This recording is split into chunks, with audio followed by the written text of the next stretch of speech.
톨스토이의 단편 소설 중에 사람은 무엇으로 사는가라고 하는 작품을 여러분 잘 아시죠? 대부분 많이 읽어보신 분들이 계실 거고, 혹 안 읽어보셨어도 한 5분쯤만 저하고 이렇게 생각을 같이 공유하면서 이 얘기를 한번 들어보시기 바랍니다. 어느 날 하나님이 미하일이라고 하는 천사에게 세상에 내려가서 한 여자의 영혼을 거두어 오도록 명령을 합니다. 미하일이 내려와 보니 이 여자는 쌍둥이를 출산하고 젖을 물릴 기운도 없이 늘어져 있었고, 배가 고파 옆에서 보채고 있는 아이들을 봅니다. 여자는 죽음의 천사 얼굴을 보고 하나님이 자신의 영혼을 거두어 가시려고 보낸 천사인 줄을 짐작하고 눈물을 흘리면서 슬픈 목소리로 천사에게 애원하지요. 천사님, 남편은 며칠 전에 숲속에서 나무에 깔려 죽었고 제게는 이 어린 것들을 돌봐줄 형제자매도 친척도 없습니다. 제발 이 불쌍한 어린 것들을 제가 지키울 수 있도록 제 영혼을 거두어 가지 마십시오. 천사에게 부탁합니다. 천사는 여자의 딱한 처지를 보고 보채는 아기를 안아서 젖을 물리게 하고는 하나님께로 곧장 올라가서 하나님께 그대로 보고합니다. 그런데 하나님께서는 다시 지상으로 가서 산모의 영혼을 얼른 거두어오라고 명령합니다. 명령을 어겼으니까 얼른 가서 산모의 영혼을 거두어오너라. 그리고 너는 세상으로 추방시킨다. 인간 세상에 가서 세 가지 문제의 해답을 얻을 때까지 인간들과 고생하며 어울려 살아라. 세 가지 해답, 세 가지 물음입니다. 첫째, 사람들의 마음속에 무엇이 있는가를 알아봐라. 둘째, 사람들에게 허락되지 않은 것들이 무엇이 있는가를 알아봐라. 셋째, 사람이 무엇으로 사는가를 알아봐라. 그 해답을 얻으면 너는 다시 하늘나라로 다시 올라올 수 있을 것이다. 미하일 천사는 어느 추운 날 벌거벗은 채 세상으로 추방되어서 교회당 담장 밑에서 추위와 굶주림으로 죽어가고 있을 때에 지나가던 가난한 구두수선공에게 발견되어서 그의 집에 얹혀 살게 되었습니다. 구두수선공은 자신의 처지도 매우 어려웠지만 추위에 죽어가는 사람을 그냥 두고 지나칠 수가 없었기 때문이었습니다. 가난에 찌든 구두수선공의 부인의 불만과 험담이 있었지만 곧 그 부인도 한 청년의 불쌍한 처지에 측은한 마음이 들어 옷가지도 챙겨주고 먹을 것도 주어서 잘 보살핍니다.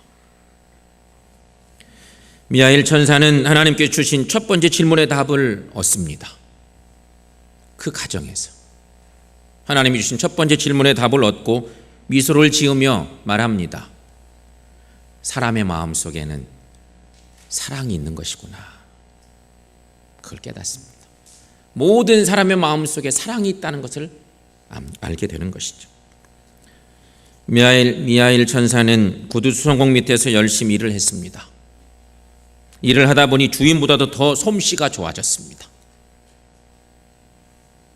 그러던 어느 날 한 호화로운 마차를 타고 온 근엄한 신사가 비싼 가죽을 가지고 와서 1년을 신어도 삐뚤어지지 않는 구두를 만들어 달라고 거만하게 명령을 합니다. 만일 1년 동안에 구두가 뒤틀리거나 닳아버린다면 그냥 두지 않겠노라고 위협을 하면서 말하는 것입니다. 그러나 미하일 천사는 돈과 지위가 있다고 가난한 사람을 무시하고 오만한 행동을 하는 부자의 등 뒤에 서 있는 죽음의 천사를 보고 속으로 미소를 짓습니다. 그 부자의 등 뒤에도 이미 죽음의 천사가 찾아온 것을 그 천사가 본 것이 둘째 문제의 해답을 얻는 시간이었기 때문이었습니다. 사람에게는 내일 자기에게 무엇이 필요한가를 아는 것이 허락되지 않았다는 것을 깨달은 것입니다. 그 신사에게 필요한 것은 튼튼한 구두가 아니라 죽은 후에 신어야 할 슬리퍼였기 때문이죠. 그러나 그 부자 신사는 잠시 후에 자신이 죽을 것을 몰랐던 것입니다.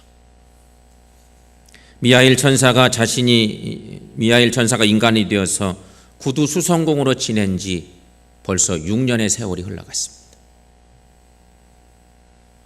그러던 어느 날 어느 부인이 쌍둥이 소녀를 데리고 왔습니다. 그 아이들에게 구두를 맞춰주기 위해서 데리고 온 것입니다. 그 중에 한 소녀는 가만히 보니 다리를 절고 있습니다. 그 부인이 그 소녀들의 이야기를 들려줍니다. 그 소녀들은 6년 전 미하엘 천사가 구해주고 싶었던 바로 그 산모의 딸들이었습니다. 다리를 절게 된 소녀는 미하엘이 엄마의 팔에 안겨준 바로 그 아이였습니다. 그런데 산모가 그 아이의 한쪽 발을 깔고 죽었기 때문에 그만 절게 된 것이었습니다. 엄마를 잃은 두 쌍둥이 소녀는 이웃집 아주머니의 따뜻한 사랑과 보살핌으로 귀엽게 자라고 있었습니다. 그 부인도 그 두 소녀를 친딸처럼 사랑으로 키우고 있었던 것이었습니다. 미하엘 천사는 세 번째 문제, 사람이 무엇으로 사는가를 알게 됐습니다. 사람은 사랑으로 산다. 이 정답을 안 것입니다. 그때 그는 다시 천사가 되어서 하늘로 올라갔다는 얘기입니다. 사랑하는 성도 여러분, 그렇다면 지금 나는 무엇을 의지하고 살고 있으십니까? 사람은 어렸을 때는 부모를 의지합니다. 청소년기에는 친구를 의지합니다.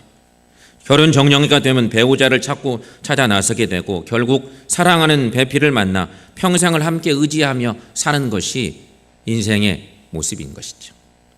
그런데 가정을 꾸려가려면 돈이 필요하니 돈을 바라보게 됩니다. 열심히 벌어 저축도 하고 어느 정도 재산이 모아지면 그 후로부터는 재물을 의지하게 됩니다. 문제는 여기에 재물을 의지하는 도가 지나쳐지면 재물의 노예가 되어서 도리어 그 재물로 인하여서 번민하게 되고 그것으로 인하여 스트레스를 받아 병도 얻게 되고 그래서 결국 사망에 이르는 경우도 생겨나는 것이죠. 사랑하는 성도 여러분, 오늘 말씀에서 우리가 전제할 것이 하나 있습니다. 오늘 주신 시편의 말씀, 중요한 전제가 하나 있습니다. 그것은 재물에 대한 바른 인식입니다. 재물에 대한 바른 이해. 그리스도인들은 재물에 대한 인식을 바로 가질 필요가 있습니다. 성도 여러분, 재물은 모두 하나님의 것입니다. 여러분 믿습니까? 세상 사람들은 아멘이 안 되는데 우리 중에도 세상 사람들 같은 생각하는 사람들이 좀 많은 것 같아요. 재물은 모두가 다 하나님의 것입니다. 재물 얻을 능력도 하나님이 주십니다. 이것을 모르면 자기가 능력이 있어서 벌게 된 줄로 생각하기 쉬운 것입니다. 신명기 8장 17, 18절 말씀 여러분 자막 통해서 함께 읽어보도록 하겠습니다. 그러나 내가 마음에 이르기를 내 능력과 내 손의 힘으로 내가 이 재물을 얻었다 말할 것이라. 내 하나님 여호와를 기억하라. 그가 내게 재물 얻을 능력을 주셨음이라. 아멘. 성도 여러분, 재물 얻을 능력은 하나님께서 주십니다. 모든 재물은 하나님께로부터 얻게 되었다는 이 중요한 생각, 인식 반드시 필요합니다. 그래야 재물로 인해서 범죄하지도 않고 그 재물을 바르게 사용할 수 있습니다. 재물이란 단순히 돈이나 부동산을 의미하는 것이 아니에요. 재물은 내가 벌어들일 수 있는 모든 것이 다 재물이에요. 대학 교수는 지식이 재물입니다. 배우는 연기력이 재물입니다. 가수는 가창력이 재물이에요. 이게 다 재물이에요. 문제는 이런 재물을 자기의 것으로 착각하고 살 때 그것이 문제라는 것이죠. 그러므로 그리스도인들은 재물 얻을 능력도 하나님께 주셨음을 알아서 그 재물을 잘 관리할 줄 알아야 한다는 것입니다. 성도 여러분, 재물을 의지하고 살지 마시고 잘 관리하며 살아야 하는 것이. 여러분 믿습니까? 그런데 그리스도인들 중에서도 재물 때문에 하나님과 멀어지는 경우가 종종 있습니다. 재물이 많아져서 하나님보다 재물을 의지함으로 하나님을 등한히 여겨 멀어지는 경우가 있습니다. 그런가 하면 반대로 재물이 너무 없어서 하나님과 멀어지는 경우도 많습니다. 여러분, 재물은 관리의 대상이지 의지할 것이 아니에요. 이건 진리예요, 진리. 오늘 본문에 6절 말씀의 시작이 이렇습니다. 자기의 재물을 의지하고 부유함을 자랑하는 자는, 이렇게 시작됩니다. 여기서 자랑이란 우쭐댄다, 큰소리 친다는 의미입니다. 우쭐대고 큰소리 치는 것, 이게 자랑입니다. 실제로 재물 때문에 우쭐대고 큰소리 치는 사람들이 많습니다. 아까 톨스토이 작품 속엔 멋진 신사의 경우도 그런 경우일 수 있습니다. 오늘 하나님의 말씀은 바로 이런 사람들에게 경고하는 말씀이에요. 왜 그런지 아십니까? 재물은 아무리 많아도 우리 생명을 구원할 수 없기 때문입니다. 오늘 8절 말씀 여러분 함께 읽어보겠습니다. 그들의 생명을 속량하는 것이 너무 엄청나서 영원히 마련하지 못할 것임이니라. 아멘. 그렇습니다. 누가 돈으로 생명을 구할 수 있겠습니까? 최고 부자 이건희 씨도 지금 살았는지 죽었는지 몰라. 그냥 언론이 그러고 있어. 돈으로 생명 연장할 수 있을 것 같은데. 그렇죠? 돈으로 생명을 구할 수 없어요. 이렇게 말하면 혹자는 아니 당장 수술비만 있었어도 수술해서 살았을 텐데 돈이 없어 안타깝게 죽어가는 것을 보면서도 그런 말을 할 수 있습니까? 이렇게 말할지 모르겠습니다. 하지만 그것은 목숨일 뿐이고요. 여기서 생명은 목숨이 아니라 영원한 생명을 말하는 것이에요. 우리는 왜 신앙생활을 합니까? 목숨 연장하기 위해서가 아니에요. 우리의 신앙생활은 영생을 얻기 위함이 궁극적 목적이에요. 왜 예수 믿고 구원받아야 합니까? 구원은 돈으로 살 수 없기 때문인 것이에요. 그러니 재물을 의지하고 자신의 부유함을 자랑하며 교만하게 사는 사람이 있다면 그 사람이야말로 가장 세상에서 어리석은 사람이에요. 바로 여기서 기독교 신앙의 본질이 무엇인지를 깨닫게 된다는 것입니다. 성도 여러분, 기독교 신앙의 본질은 영생입니다. 그리고 재물은 모두가 다 하나님의 것입니다. 그러니 우리는 하나님의 재물을 잘 관리해야 하는 것이에요. 우리는 하나님의 말씀대로 의롭게 살다가 천국 가야 할 존재들이에요. 이것을 예수님께서 가르쳐 주셨어요. 의로운 신앙의 삶이 뭔지를 핵심을 쉽게 설명해서 가르쳐 주셨어요. 마태복음 5장의 팔복의 말씀이 그 핵심 얘기예요. 주님의 가르침의 최고의 핵심, 팔복의 깊고 오묘한 말씀의 가르침이 있죠. 그런데 오늘날 성도들의 신앙생활을 들여다보면 상당수의 성도들이 주님이 가르치신 복과는 반대의 복을 추구하며 살고 있습니다. 여러분, 우리 신앙의 궁극적 목적은 영생을 얻는 데 있습니다. 그런데 우리는 우리 목숨을 위해서 항상 무엇을 먹을까, 무엇을 입을까만 걱정합니다. 이것은 세상 사람들, 즉 이방인들이 추구하는 것인데 말입니다. 그래서 예수님은 우리에게 말씀하셨습니다. 너희는 먼저 그의 나라와 그의 의를 구하라. 그리하면 이 모든 것을 너희에게 더하시리라. 주님의 말씀입니다.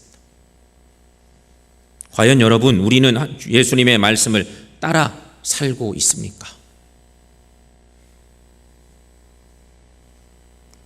우리는 어쩌면 예수 믿는 사람이 아니라 예수님을 통해서 이 세상의 것을 얻으려고만 하는지도 몰라요.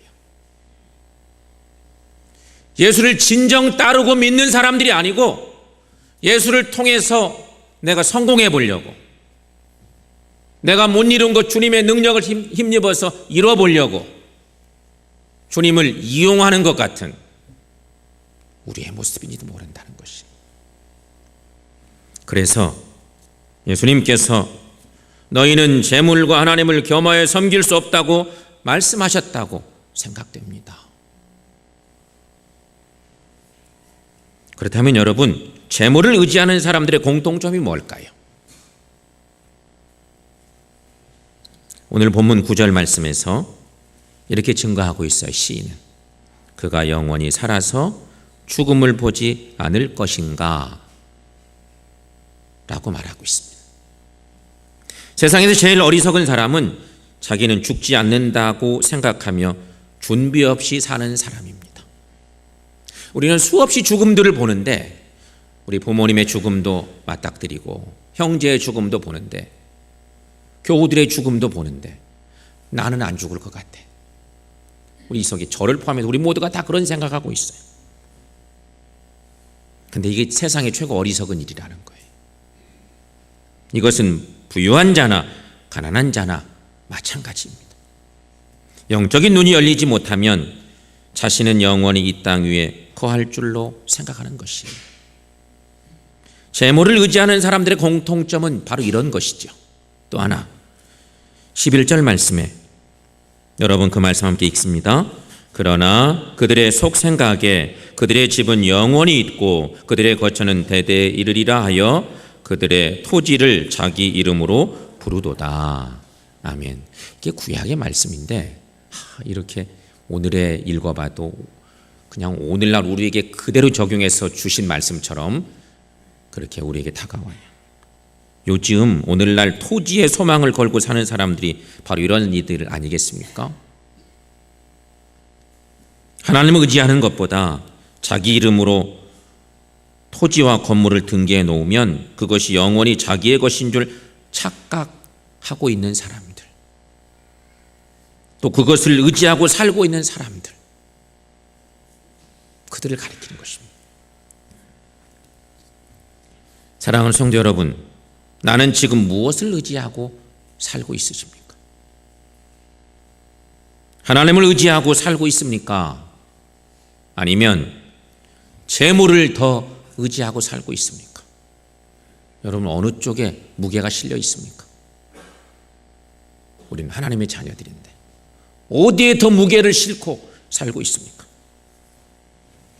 자, 그렇다면 여러분, 우리는 어떻게 살아야 될까? 우리는 어떻게 살아야 될까요? 하나는 인생은 유한적인 존재임을 알고 사는 것입니다. 창조주 하나님 앞에 피조자인 우리들이, 피조물인 우리가 항상 기억해야 될 중요한 요소입니다. 베드로전서 2장 11절 말씀 여러분 함께 읽습니다. 사랑하는 자들아 거류민과 나그네 같은 너희를 권하노니 영혼을 거스려 싸우는 육체의 정욕을 제어하라. 아멘. 사람은 거류민과 나그네 같다. 그렇게 알려주고 있습니다. 야고보서 4장 13, 14절 말씀도 함께 읽습니다. 들으라 너희 중에 말하기를 오늘이나 내일이나 우리가 아무 도시에 가서 거기서 1년을 유하며 장사하여 이익을 보리라 하는 자들아 내일 일을 너희가 알지 못하는도다. 너희 생명이 무엇이냐 너희는 잠깐 보이다가 없어지는 안개니라. 아멘. 그렇다고 허무주의에 빠져서는 안 될 일이죠. 또 탈현세적인 삶을 살아서도 안 될 일입니다. 우리에게 그런 것 가르치려고 이런 말씀이 있는 것이 아니에요. 문제는 이 땅에 사는 많은 인간들이 하나님의 자녀들까지도 이런 걸 인지하지 못하고 산다는 데 문제가 있어요. 그냥 망각하고 살아요. 나는 영원히 살 것 같아. 절대 그렇지 못한데. 그러므로 여러분 나의 정체성을 분명히 아시기를 축원합니다. 그런 가운데 하나님을 의지하며 살아가시기를 축원합니다. 두 번째, 어떻게 살아야 되나? 나는 하나님이 지으신 존귀한 자임을 알고 사시기를 바랍니다. 세상에서 나 같은 사람은 나 하나밖에 없습니다. 오늘 우리 가운데 여러분 나하고 똑같은 사람이 있어요? 쌍둥이도 달라요.